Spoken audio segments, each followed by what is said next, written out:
what am I? Like, I don't have the most money in the world. I'm not the best looking in the world. I haven't been in the gym in 20 years. You're good looking. I told you when you walked in yesterday from pickleball, you took your shirt off. I was just like, oh my God. I got you, yeah, my crew. We got you, yeah, alley-oop, yeah. 'Cause we do what we do. We alley-oop, yeah, alley-oop. Hello, everyone. Welcome to Pan and Unicorn, the Relationship Podcast, episode number 3. Numero tres. You Let's ready? go. We're trying to hype ourselves up right now. We're running on no sleep. We got 2 sick little ones. Let's go. It was a long night last night. All of you parents out there can relate. Kids swapping beds, one bed, that bed, next bed, driving in the car, maybe the hospital, maybe not. Get some food, get a bottle, change them. Who's going to sleep where? We made it. We got a few hours of sleep. We survived. And we're here. So Yes. bear with us. We're going to do the best we can today. Mm-hmm. And thank you guys so much for the support on the first 2 podcasts. So many comments, so much love. You guys opened up, shared your stories, Yes. told us about your relationships, about your dating stories. We appreciate it. We're here. A lot of people joined the Facebook group. It was awesome. So here we go. Episode 3. Yes. We're going to talk a little bit about being Yes. single. Opening up, letting someone else in. Yeah, the fear. All the fears after divorce, dating with kids, what you worry about. All of it. So Yes. before we get into episode 3, we have to send some love. Someone did post that we need to make some merch with send some love on it. Yes, we do. So we will do that. Thank you for that suggestion. We'll get some hashtag send some love. All right. And hopefully we did get some comments of people being like, hey, that's a great idea. I'm going to start sending some love. Yeah. If you're married and you're listening to this, send your spouse some love. Yes. Boyfriend, girlfriend, send them love. If you're single, send some love to your family, your friends. Yeah. And ready, go. Ready? Okay, let's do it.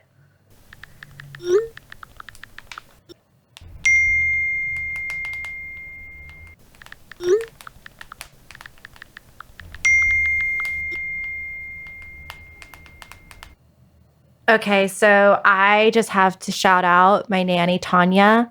I sent her some love because seriously, she has been such a huge support system for me and the girls. And I basically just told her, I was like, thank you for all your help and just always being there for us. And the girls love her. So that's who she's someone I really, really appreciate in our lives. Especially on days like this, that I can leave my girls with someone that I can trust when they're sick and I know they're being taken care of. And what about you? I just sent some love to I guess he's my ex-brother-in-law. Oh, yeah. Send him some love. He's really nice. I met him. Good He's uncle. cool. Good yeah. uncle to my kids. Yeah, he seems fun. Yeah. Yeah, he's got a good personality. I met Shout him. out Scotty the Body. Yeah.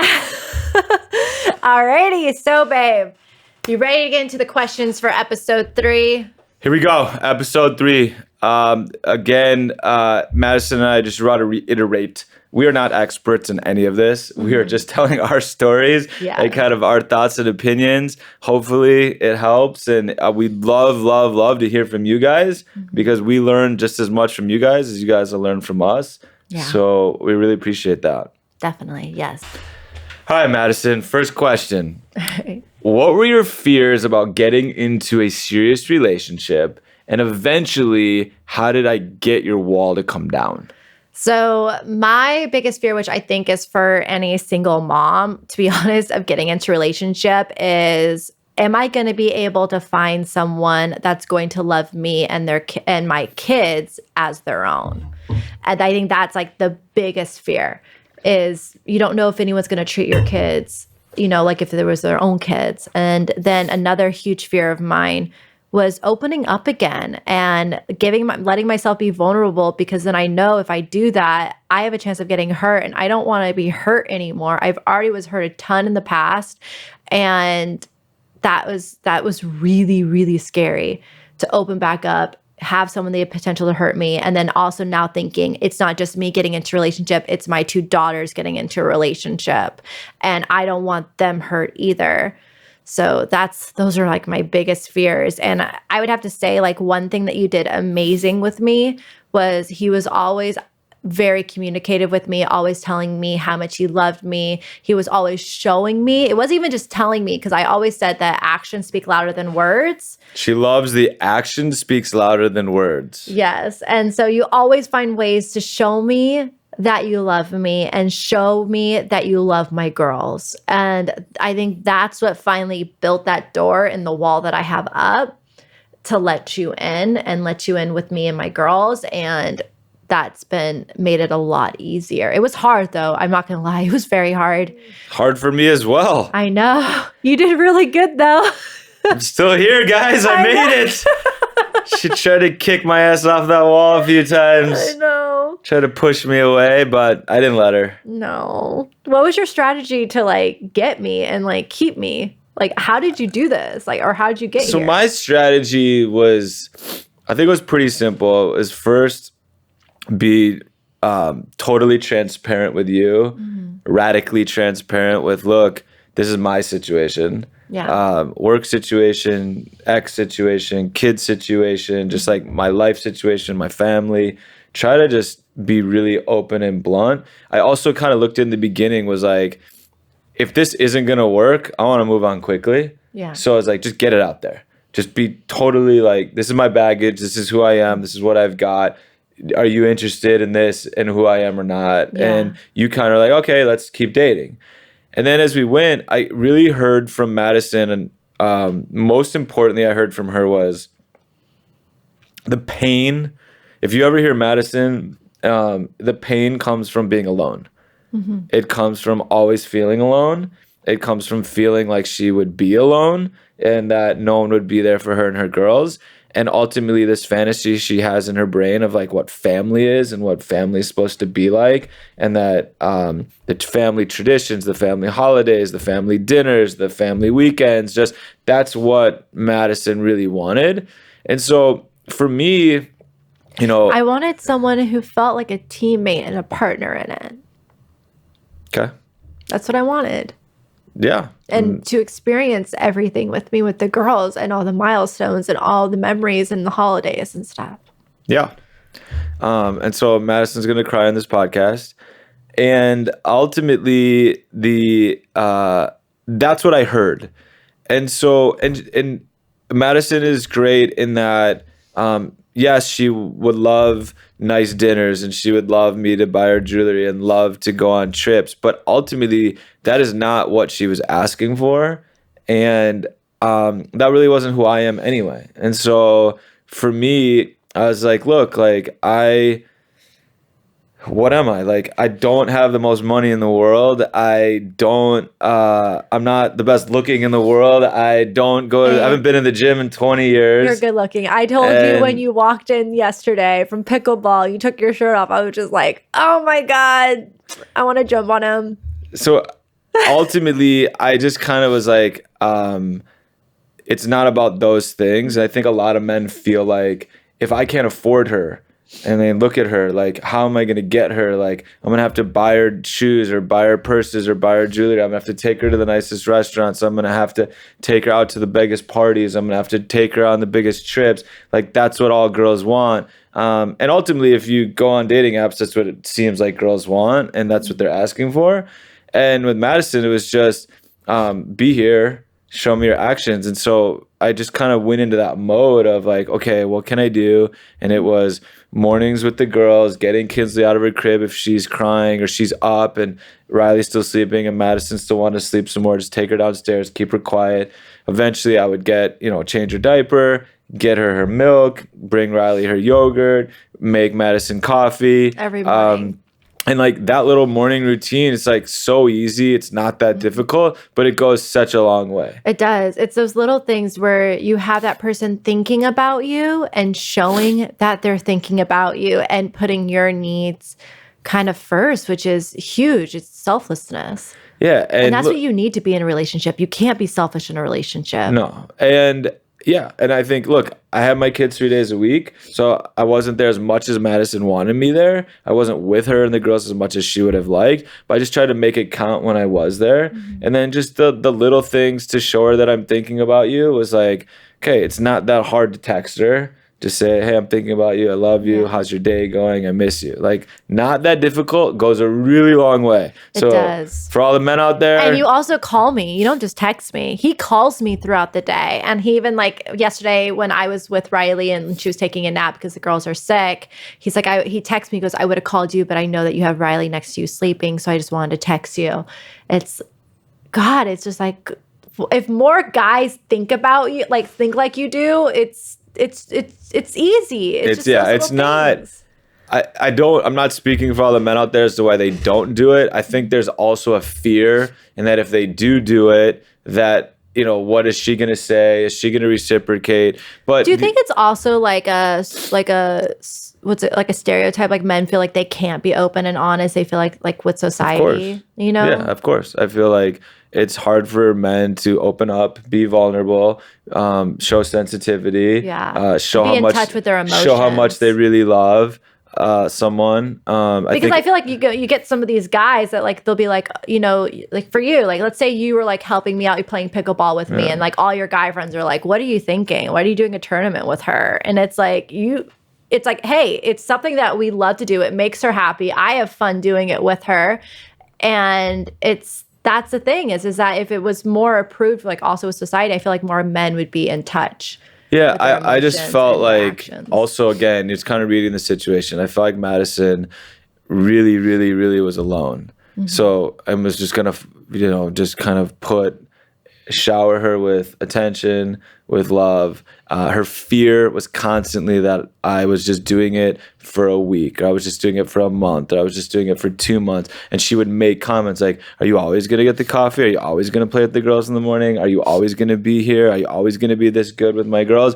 Which was telling me instead of her saying like, hey babe, I'm scared this isn't going to last forever, or I'm scared that you're just doing this now, she would say the comments the other way, but I understood what she was saying. Yeah. It was her way of communicating. Yeah. And so I think that I think that's like your biggest fear though. Like I think that's any woman's biggest fear is that when you get out of a divorce and you never think that divorce is ever going to happen with your first marriage, like that doesn't cross our mind. But when it does happen, then you get really scared when you get into a new relationship. They're like, wait, when is it going to end? When is this going to stop? Because it obviously stopped in your first marriage and you know it's possible. So I think that's what's really scary. It's like, when is it going to stop? And look, for all of you guys listening, like, I'm not stupid. Like, I'm going to have to deal with this with Madison for as long as we're together. I in 20 or 30 years, if we're still together, she's going to have a fear that it's going to stop. That I'm gonna. So do you. You've said that to me over and over again. It's like, are you always going to be this nice? Are you always going to love me? Yeah, this because much? once are you ever going to change? Yes. You always wondered if my attitude or personality was going to change, and I'm like, what you see right now is what you get. Like, this is what you're going to get. Exactly right. And I think for all the men out there that I'm speaking to, they have the same concerns when they first start dating a girl. Like, she's really cool. Like, wait a second, like, she's not this cool. She's going to turn into a bitch at some point. Like, she doesn't really like sports, does she? She's not really going to let me do X, Y, and Z.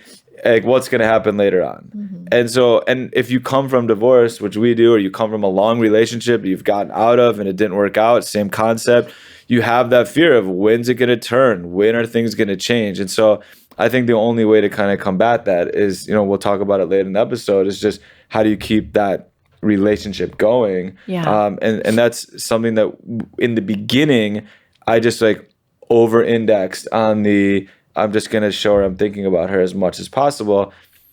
If she kicked me to the curb after all the stuff I tried to do, with all the attention I was trying to give her, all the stuff I was trying to do with her and the girls, and she still was like, look, Ross, like, you're great, but you're just not the one for me. Like, okay, at least I tried, right? At least I put in the effort.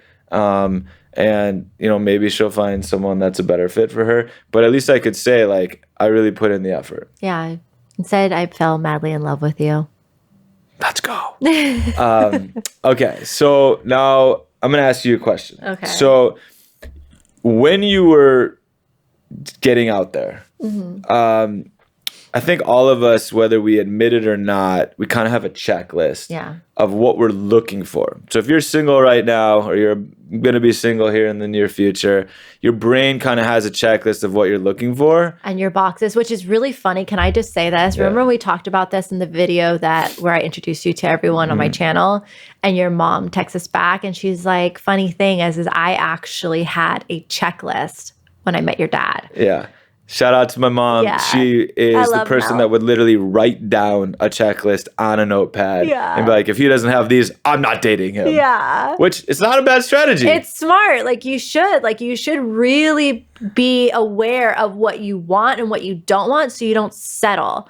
And it doesn't end in divorce. You should be really aware of what you really want. Okay, so after divorce, you're getting out there. Yeah. What was on your checklist? What was the most important thing? So I think that when I got divorced, I got my automatic checklist. And then also when I started meeting guys, more got added to my checklist because it got me aware I really don't want this. I want this. So one of my first things with a guy is he had to be a good dad. He had to be a really good dad because that was something I really wanted. And I wanted my girls to because I knew that my girls are with me more. And I wanted someone that would be a really good father figure to them that they don't consistently have. So I wanted someone that would step into that role really well. And that's what you've done very, very well, babe. And I'm so grateful for it. The second thing that I wanted was I really discovered when I started meeting people, it wasn't dates. It was just going out and meeting people that I wanted someone a little bit older than me. I didn't want the guys that I met that were my age. I just didn't feel a connection with them. I needed someone who was more assertive. And that's what I really wanted is I wanted someone who was assertive, who wasn't afraid to voice their opinion, and who I felt safe with because I don't think I ever felt like that in my past one. And I wanted someone that protected me and made me feel safe and made me feel taken care of. I really wanted that because I felt like I've been doing everything by myself for so long that I'm taking care of everyone else and no one's taking care of me. And that's something that I really, really wanted in a relationship. And then the other thing, I'm all crying right now, but I think it's because I'm so tired. I'm just emotional. Another thing that I wanted was someone that made me a priority. Someone that was selfless and could make me a priority and think about me first and did all the initial, one thing when we first started dating, did you know that I made you plan all the dates and everything? I wanted him. You did in the beginning or you still do? I still do. Okay. But it's I wanted I wanted someone that took an initiative and did all these things. So I guess that's what I learned from my past relationship, what I really wanted. And someone who was very open about how they feel about me, that they love me, and would shout it from the rooftops.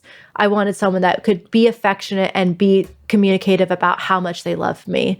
That was another really big checklist. And then, I wanted, if we want to get into the surface level stuff, I wanted someone who was taller than me. And then I wanted someone who was cute. And then I wanted someone who had a good, stable career as well. So that way we could build with each other. That was another really big thing because, being a single mom, I just didn't want to take care of another person. And so I wanted someone who also was established. So those were my things, babe. Good checklist. So I have a question as I'm listening. Okay. For all the women out there that are listening right now, I would assume many of them have a similar checklist. Oh, another thing I forgot to mention is, is a big thing is what I didn't have in my past one is, do they have a good family? Do they have good family relationships? That was huge because it was craziness in my last one. And that was really important with me because with my family, I'm very close with my sister. I'm very close with my mom. I'm very close with my dad and my brother. And I wanted that same family dynamic that they came from because I knew that they would have that family dynamic with their family. Okay. So that was huge for me too. Okay. So the women out there listening have a similar-ish checklist. Mm-hmm. I'm listening to you and I'm thinking to myself okay, from the women's perspective, why don't women, when they start to date a guy, and not first date, but as they're starting to date and they're starting to kind of just be monogamous with each other, why don't women just sit men down and be look, here's my checklist, here's what I want, here's what I'm hoping you can give me, and just lay it out there? I think it's they're really scared to scare off the guy. I think that's why. We don't want to just like, because that's one thing is we're really scared that we're going to scare him off or be like, if we just like come like right at you and be like, we want this and this and this and this, he's going to be like, oh boy, she's high maintenance. Like, I guess that's what would go through my head is like, that's what he would think. But ultimately that's your checklist. That's what you want. It's better to just get it out there, know, and let me as the guy know, like, hey, like this is really what I'm looking for. Yeah. And this is a guy I can be like, all right, look, like I can't do that, or I don't know how to do that. Mm-hmm. Or maybe look, I'm not exactly sure on some of those things, but I will try. Well, okay. For me, I think another reason why I wouldn't like lay that all out on the line is because I would, like how I've always said, I don't want to be told that you can do these things. I want to be shown it. But if I don't want to tell you that you can do things because because if I did tell you to do these things, then could this be all an act to get me? Okay, fine. But what I'm saying is we need some more communication over here on the guy's side, which is, you're saying, show me. Well, I need some idea of what you want to be shown. I don't read your mind. I know. So for the women out there, as much as you can, please tell the guys, look, this is what are my check boxes. This is what I'm looking for. This is what I'd love to see. And guys will listen and try.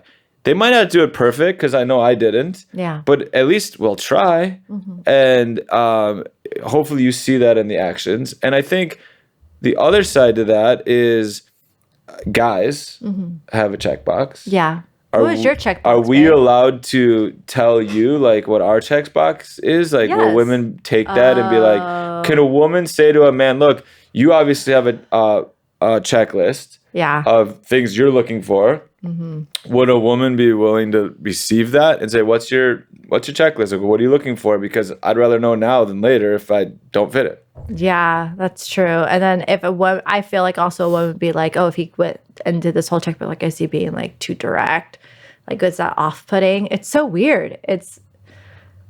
I don't know. It's weird. But at what point do you then have these conversations? Because if you're dating someone for 6 months or a year, and then you're like, I really wanted a guy that would be able to do X, Y, and Z. That was on my checklist. I think you should have. I think what you should do is when you first start dating someone, you first start going on dates, kind of like keep it easygoing, keep it like not so tense and not so much about that.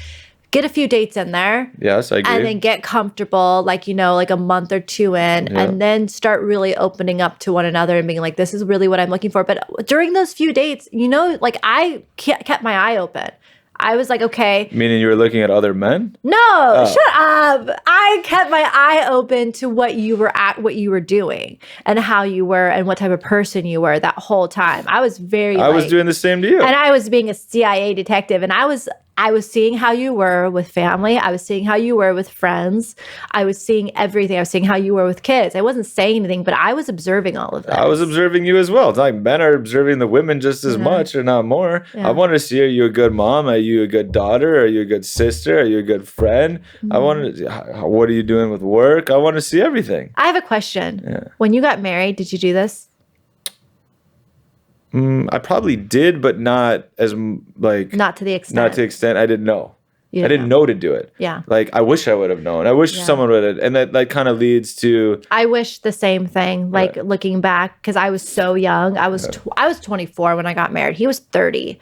But if she was 24 and I was 30, then we probably either had the same maturity. She was still more mature than me at that point. Yeah, well, they say women are much more mature than men. Yeah, that's very true. But I was 24, and I think I was very naive to a lot of things, and there was a lot of red flags that I ignored.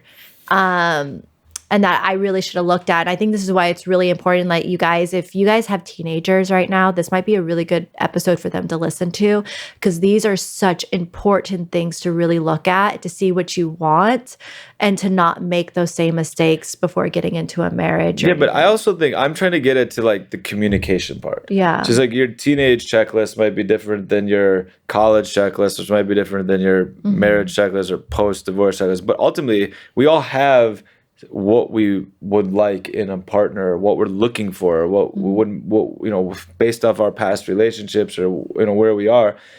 My point is like I think we need to start communicating those more. And then that leads me to, we kind of have this checklist of things we want. What were the red flags that would have been out there that I would have had or any guy would have had? Like, what were the red flags for you that would have been like an automatic off the list, not dating? So what are the red flags? I've got a few. Like, red flags with me is that he didn't take his career seriously and wasn't motivated to do more. That was huge. I want to see someone that has goals and is motivated to always do more and never settles. I love that about a guy. I love hardworking. And then some other red flags is, how is he? Because I was only wanting to date people with kids. So how is he with his kids? Does he complain about his kids or having his kids? Is he more hands-on with his kids, less hands-on? Like, what is actually going on there? So it was really big about how he treated his kids. If that would be a red flag, if he didn't treat them as well or wasn't trying to see them as much, and it was just like fine with just the bare minimum. Because then I'm like, okay, if he's fine with the bare minimum over there, he's going to be fine with the bare minimum over here. So that's what I really looked at. And then his relationship with his family and his friends, if he had really no friends and had a bad relationship with his family where it was just like a lot of tense and stuff, then I know that was going to come over to our relationship. So that was really important to me. And then also, is he fun? I think that was another thing. If he was all about the fun and not about the seriousness, that would be a red flag for me. But if he didn't know how to have fun, that was another thing. I was like, I'm not doing that, because I love to still, like, when I get the time to have fun and like enjoy life and enjoy my youth. So that was another thing. So what about you, babe? Yeah, I think similar for me on the red flags was family, friends, really making sure that, what was your relationship with your family? What was your relationship with your friends? I feel like the reason why family and friends relationships were so, but no, like with friends, it's so important, because the thing is that one thing I did not see with my past was the effort that the reason why you have good relationship with your friends and your family is because you put effort into it. And if they don't have good relationship with their friends and their family, don't have a lot of friends around them, that means they're not putting any effort into the relationships, and it's all about them. So they're not going to put that effort into your relationship. So that's why it was so important for me to see this, because it was something I neglected to see for the first time around. I also think there's some respect thing there. Like, like my cousins and I are all super close, but I'm super close with my aunts and uncles, and had great grandparents. My grandma's still alive, and so seeing that, like, your grandma lives with your parents, and then your mom takes care of her mom. It's like that family is important, because, like you said, it's kind of leading by example. Yeah, and so it just shows, like, hey, it's a respect for your elders. It's a respect for the people that took care of you. And so it's kind of been ingrained into you that, like, that's how it works. And that obviously is going to be passed down for my kids. Yeah. And then obviously seeing, like, how your parents are with their grandchildren. Your dad spends a lot of time. And so it's like, okay, well. My dad's amazing with the girls. So you see that and you're like, oh, okay, like, that's something that's important to me. So family and friends, I think, is super important that I wouldn't compromise on.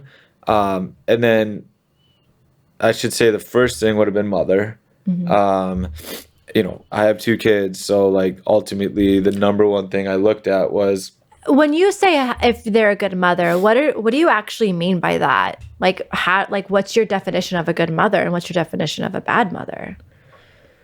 I think,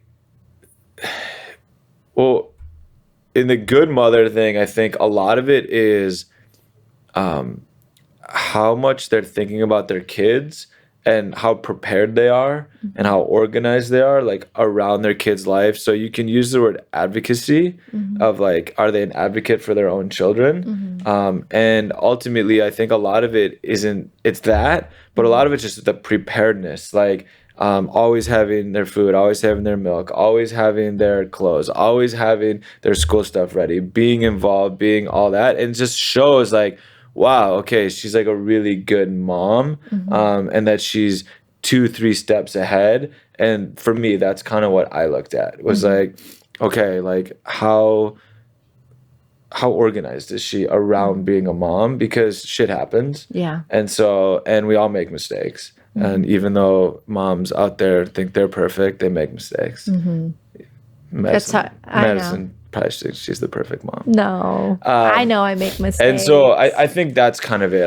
And then I think language and kind of like, look, Madison was a teacher. So like off the bat, I was like, great. Like she's going to be good with kids. She's going to take in classes on it. She's going to understand a lot of those things. And then how you communicate with the kids.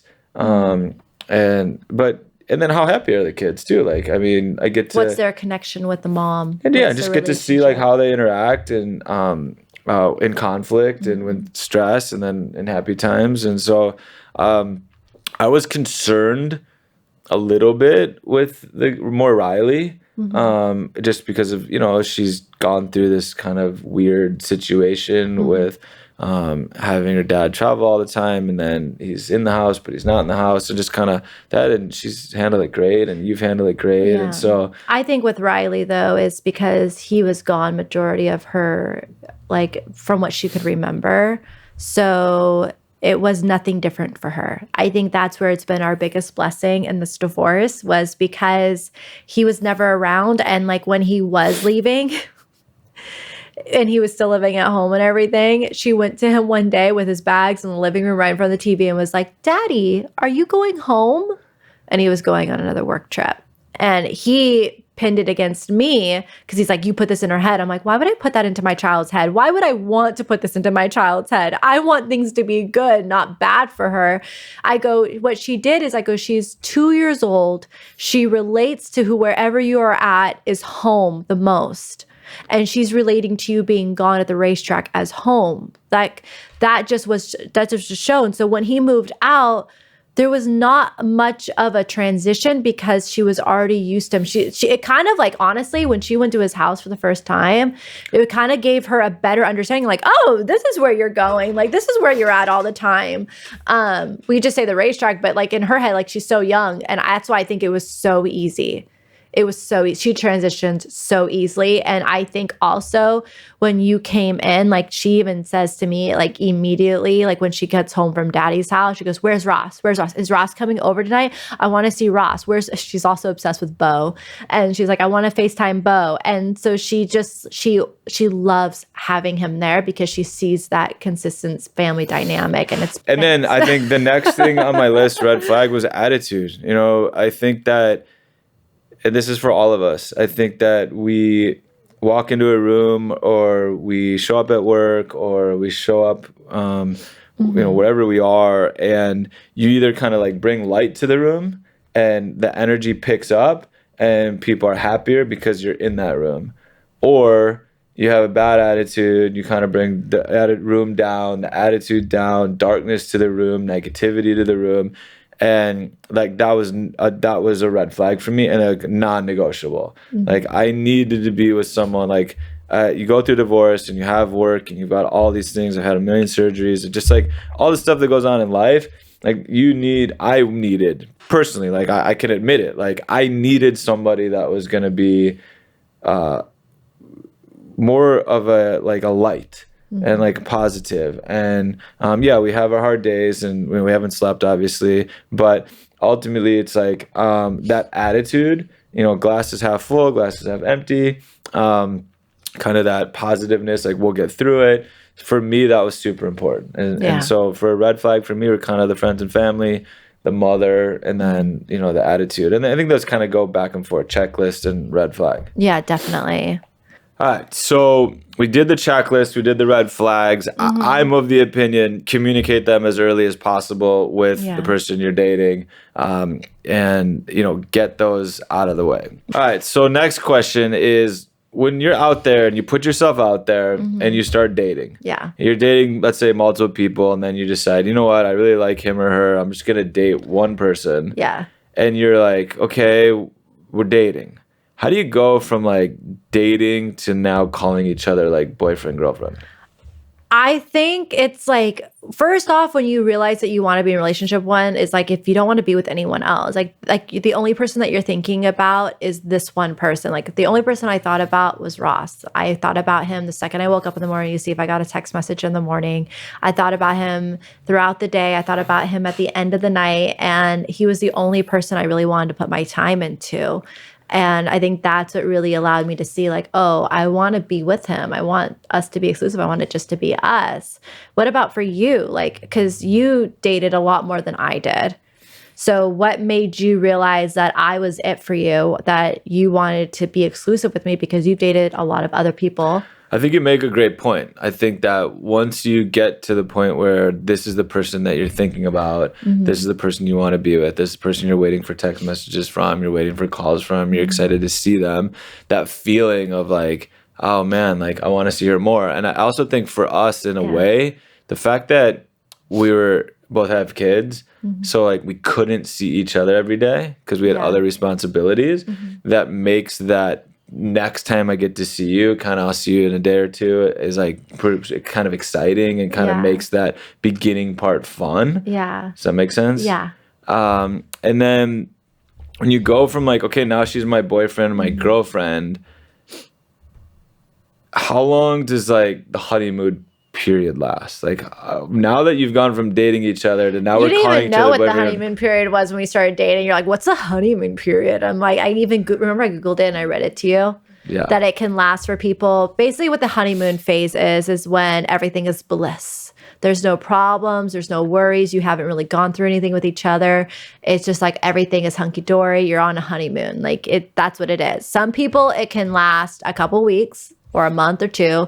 And then others it can last even longer. They actually say it's better to get out of the honeymoon phase rather early in a relationship because it really allows you to see who this person really is and if you really connect with them.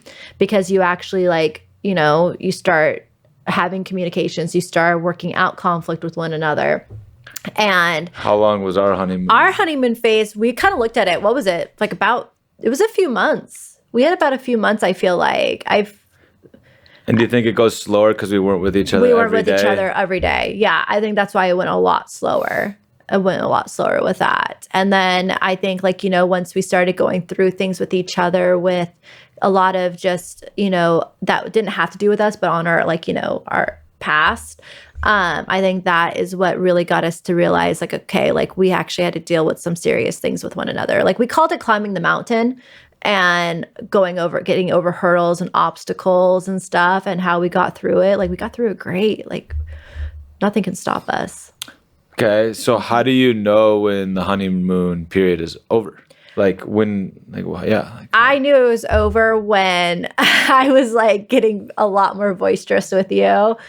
Okay. And like if a little thing did bother me, that I'm going to let you know about it. Got it. So during the honeymoon phase. The little things don't bother you during the honeymoon phase. But then once you're out of it, the little things can kind of be like wearing down on me. I get that. Yeah. I remember my dad said something to me like, so like, what are the things that, you know, you don't like about Madison or bother you about Madison? And like before I could answer, he goes, whatever you're about to say, just know they ain't going to change. I love your dad. And I was like, okay, that's what he means. You know, like in the honeymoon phase, you're like, nothing bothers you. She's so cool. She's so fun. She's so hot. She's so amazing.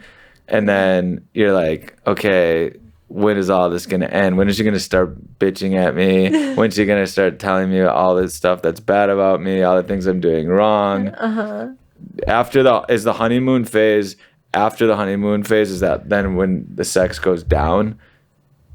I don't know. Does it?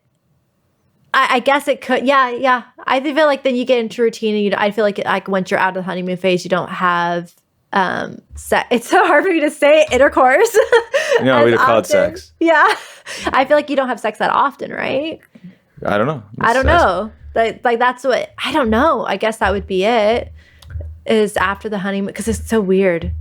Well, then we better still be in the honeymoon phase. Oh, yeah. We're doing good. Okay. We're doing good. All right. So you get through the honeymoon phase and you're moving on in this relationship. Yeah. Your boyfriend, girlfriend, honeymoon phase is over. You're like, okay, like we're a couple. We're going to that next step. How do you keep the relationship going? How do you keep it fun? And is it the same kind of like, if the honeymoon phase is 2 to 4 months, like in month 6, month 8, month 12, is it the same to keep that going as it is in year 6, year 8, year 12? Yeah, I mean, that is so hard. I feel like in different points of your relationship, there's going to be areas where you're going to have to put more effort into, like, put more effort into with me. And then maybe there might be one area and we might have to put more effort to the kids. I think it just depends. I think what really keeps the love and the passion going and keeps a relationship strong and healthy is, again, what I said earlier in the podcast was that you have to put effort into them and you have to find those times with them. Yeah, so you're big on date night. Like, how many of you guys listening out there have a regular date night with your significant What did other? I tell you when we started dating? That I want regular date nights. I want nights. And I've said it to you when we haven't had one in a couple of weeks. I was like, babe, we need a date night. We need to go dinner. We need a date night. Yeah. I think for us, because we came out of the relationship, like, one thing I said to you was, it's going to be very easy with me having my kids, you having your kids, you having your career, me having my career, for us to go in separate directions. And so very early on, I said, we need to find hobby that, like, sport, because she likes sports, I like sports, like, whatever your hobbies are, you need to find hobbies to do together. Yeah. And if you guys are going through a relationship, you're getting older and things are changing, your hobbies can change. Yeah. But I think it's really, really important for either the woman or man or both to kind of sacrifice or try something a little bit different, maybe out of their comfort zone, try things together, because that hobby means you're going to spend time together. Yeah. And hopefully you guys find something that you guys like to do together. I think that's super, super important. Yeah. I With know. us, you found tennis, and you got me a tennis racket for my birthday. Yeah, now we and got into pickleball. Well, then he told me one day that he was playing pickleball, and I was like, "What's pickleball?" I'm like, "We've got courts over here at the place that I'm a member at."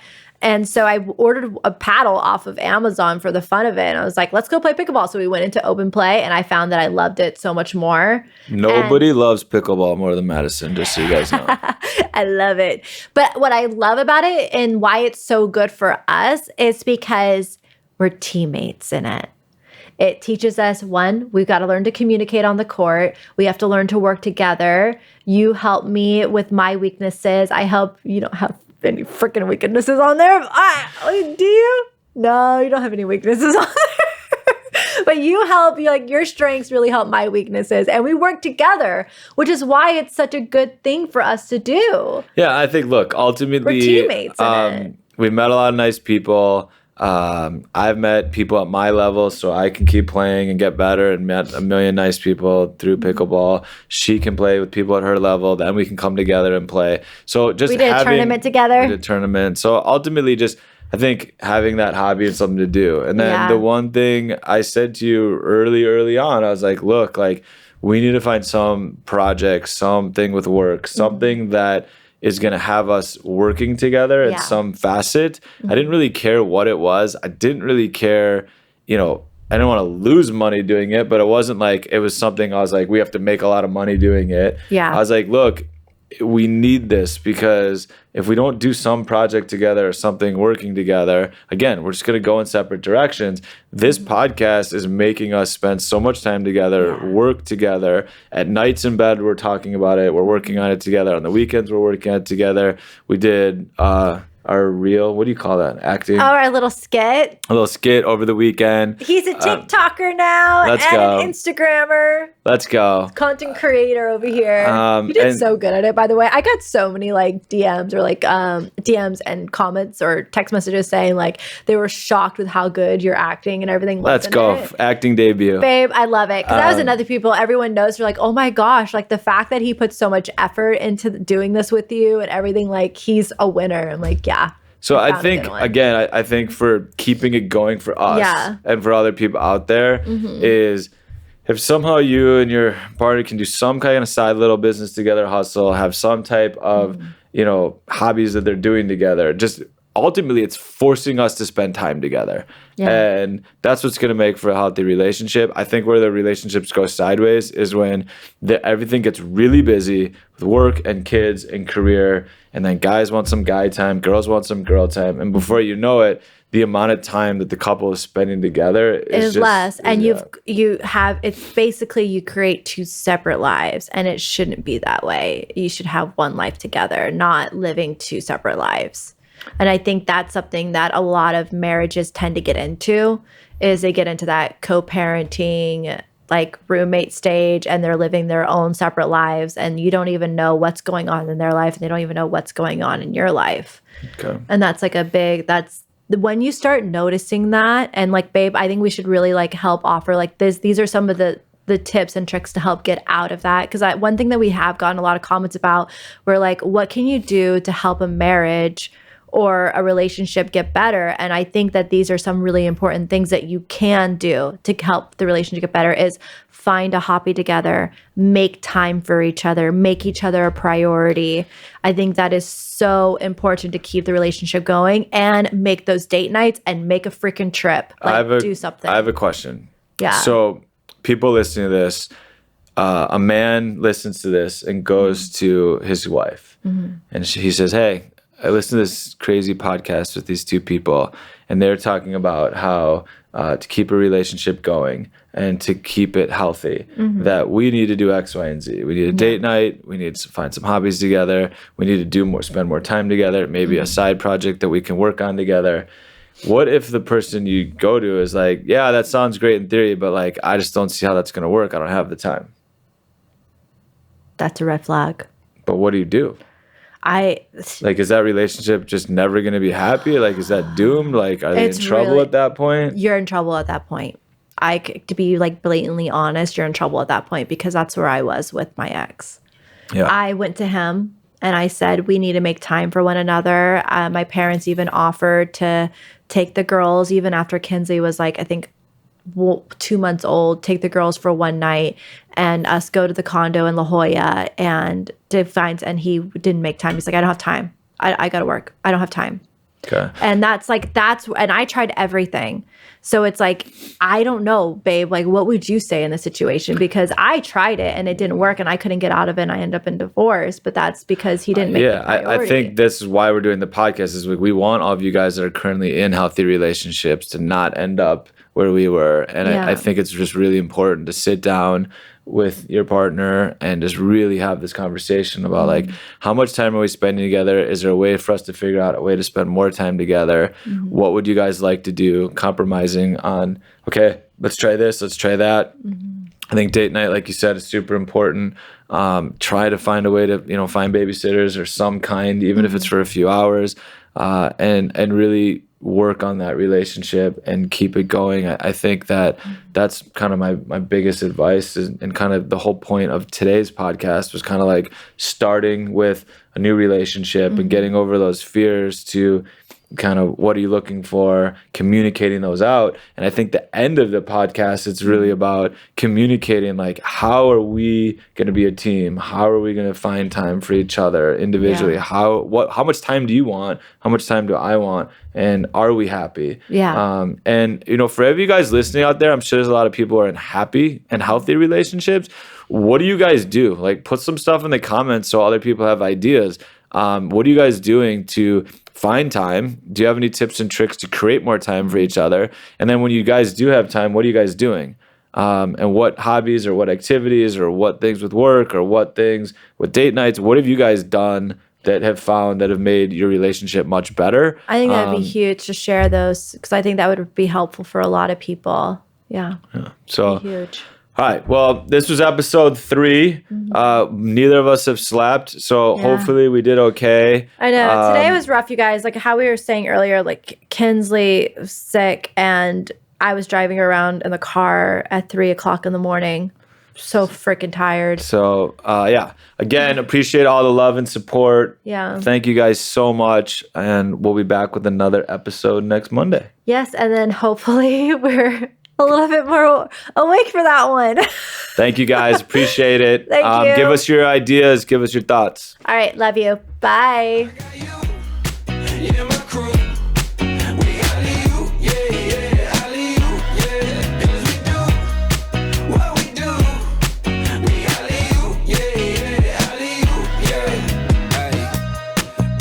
running. Hold the line. Hanging out the window, painting through